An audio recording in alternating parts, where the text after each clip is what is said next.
Bonjour, ici LT Survival. Ce soir, on revient à un vieux classique, les couteaux historiques. Et comme vous voyez, je suis dans le setting de l'appartement de Montréal.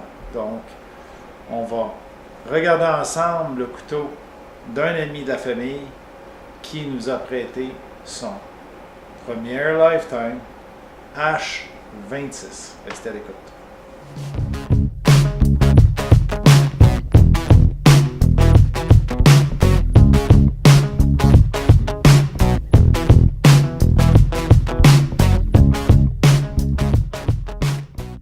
Comme vous pouvez voir, ce couteau-là a été énormément utilisé.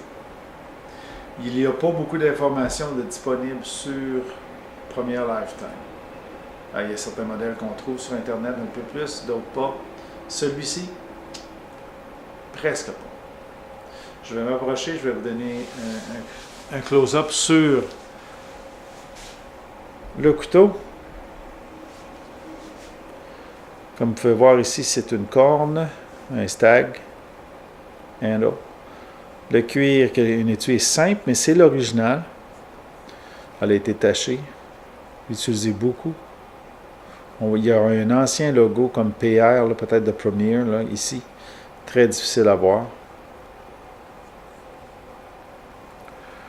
La ganse est simplement rivetée dans l'étui. Un deuxième rivet pour le repli, qu'on voit ici. Et puis un troisième rivet ici.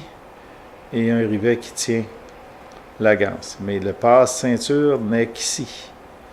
Ce qui est assez étrange dans ce type de ganse-là. J'aurais pensé que ce rivet-là avait été rajouté. Mais il semble que non. Donc, d'après l'acheteur qui a acheté ce couteau-là il y a 50-55 ans. Donc ici on voit la lame.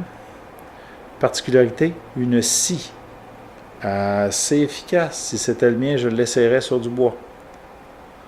Les poignées de stag, de cornes, de chevreuil probablement, ont été assemblées, deux moitiés assemblées. Donc épinées, on voit les pins ici dépasser. Voilà. Difficile de sabler les pins dans du stag si tu ne veux pas perdre toutes les caractéristiques du stag handle. Et l'autre particularité, et puis je me promène les doigts sur le tranchant, je t'avais de me couper. On voit ici le boulon, le même boulon que j'ai sur les couteaux de mon père et de mon grand-père, le même type de boulon. Donc, probablement la même usine qui utilisait cette fixation-là. Très, très solide. Ici, on a une composite de stack leather avec de cuir, de rondelles de cuir empilées, avec la corne montée ensemble. La garde est très petite, vraiment une garde minimale. OK. La lame est très usée.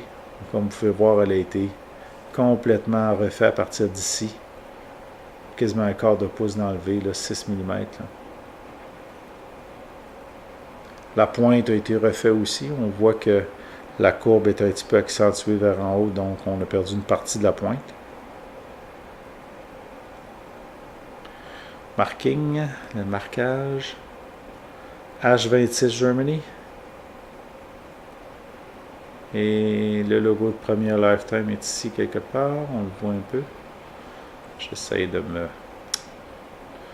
mettre la lame dans le bon sens, donc on le voit un peu. Difficile. Quand même, un beau couteau. Un vieux couteau.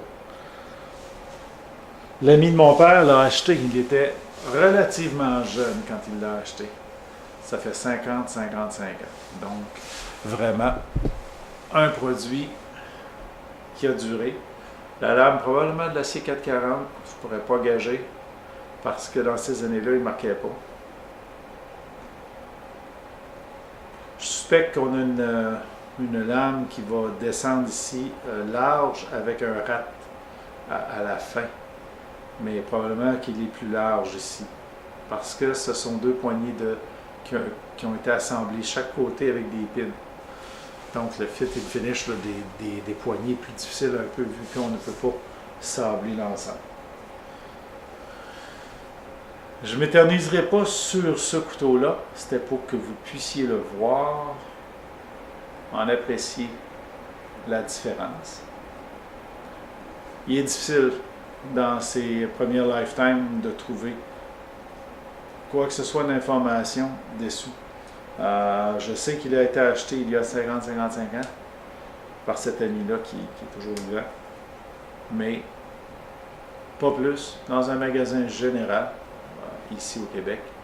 Et depuis ce temps-là, il le traîne comme couteau de chasse. Voilà. J'espère que vous aimez ces petites capsules-là qui, des fois, n'ont pas beaucoup d'informations à vous donner sur le couteau, malheureusement. C'est un travail en progrès. J'espère que vous avez déjà vu ce couteau-là chez vous. Peut-être que vous en avez des copies. Peut-être que vous savez aussi un peu plus de choses dessus, surtout mes copains d'Allemagne. Donc, j'espère pouvoir avoir vos commentaires dans le bas de la page. Donc, si vous avez aimé la vidéo, cliquez sur le thumbs up, partagez et abonnez-vous. Et puis, on vous revoit dans la prochaine vidéo.